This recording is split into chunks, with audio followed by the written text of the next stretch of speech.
From characters next to rides to absolute staples of royalty, we count 10 Magic Kingdom meet and greets that are recommended you should do on any Disney World trip. Number 10, Enchanted Tales with Belle. Now normally Belle is my favorite princess, but at the Magic Kingdom, she only meets at Enchanted Tales with Belle, a show where you, the guests, get to participate in the story of Beauty and the Beast. Typically, you have to participate in the show in order to meet her, which drops her down low. She originally wasn't going to be in the list at all, but because she's my favorite princess, she barely got in, but at the number 10 spot. Number 9, Buzz Lightyear. If you have Toy Story fans in your family, then meeting Buzz next to Space Ranger Spin in Tomorrowland is a good idea. Just be advised that you can also meet him alongside Jessie and Woody in Toy Story Land at Hollywood Studios, making this a less popular one at the park. Number 8, Ariel. Ariel is another character that meets next to her ride, Under the Sea. The difference with her is that you don't have to go on the ride if you want to meet her, unlike with Belle. Magic Kingdom is the master of structured indoor meet and greets, and Ariel is the first one on this list. If you want a good interaction with her, bring a fork or dingle hopper. You'll thank me later. Number 7, Mirabel. Mirabel is a special case. Ever since 2011, the Fairytale Garden has played host to long lines for Merida from 2011 to 2023, or Mirabel today. Since she only meets intermittently, there will be almost a 40-minute wait at any time when she's out and about. This is where I will import the oldest trick in the meet and greet book. Get there early. If you get to Mirabel at the exact time she comes out, you're going to find yourself in a long line. Instead, get there between 15 and 20 minutes early, so when she actually does come out, you won't be waiting so long to meet her. Encanto is a popular movie, and so meeting Mirabel should be a priority if you're a fan of it. Number 6, Peter Pan. Peter Pan's Flight is a very popular attraction at the park. However, people tend to miss Peter Pan's meet and greet at the Neverland map next to it. Just like with Mirabel, get to the line early before he comes out, and you won't be waiting so long to meet him. On rare occasions, Wendy will be with him. If you see her, get in the line pronto, as you never know when you'll see her again.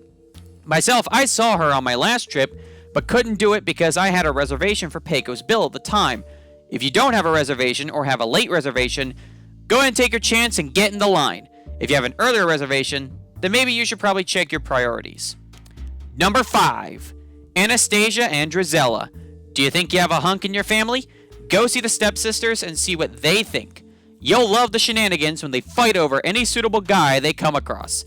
People who have seen Cinderella 3: A Twist in Time will prefer Anastasia as it portrays her in a more sympathetic light when compared to Drizella. Long story short, if you want funny shenanigans or think you have a hunk in the family, go see the Stepsisters and you won't be disappointed. Number 4, Pete's Silly Sideshow. Now here's a meet and greet that has two sides. You meet Minnie and Daisy on one side and Donald and Goofy on the other. On my Disney experience, it calls them Dashing Disney Pals for Minnie and Daisy and Daring Disney Pals for Donald and Goofy. I will do a future episode comparing the two sides. Otherwise, aside from the costume variations, it's no different from your standard Mickey and Friends meet and greet. Number 3, Winnie the Pooh. Winnie the Pooh is a classic character, and you can meet him alongside Tigger next to the many adventures of Winnie the Pooh. Again, get there early to avoid the wait. Much like with Ariel and Buzz, you don't have to go on the attraction in order to meet him. If you have a kid that has a fear of characters and you want them to get over that fear, take them to see Winnie the Pooh. Considering he's a teddy bear, they'll warm up to him right quick. Number 2, Princess Fairytale Hall. This meet and greet is a staple of any Magic Kingdom trip. Just like with Pete's Silly Sideshow, there are two sides with two princesses each, and one side is more popular than the other. That side is with Cinderella and Elena. The other side has Rapunzel and Tiana. The Disney princesses are staple characters to meet, and therefore the Fairytale Hall is a staple meet and greet. Do both sides if you want the full experience. Number 1, Magician Mickey Mouse. Who else can take number 1? No Disney trip is complete without meeting the Big Cheese himself. This Mickey meet and greet sometimes has Minnie with him, and between 2012 and 2018, he can actually talk to you. Nowadays, he doesn't anymore, but people who did meet him, which includes me, can indulge in the memories of when they did. That is it for this video. I will see you in the next one.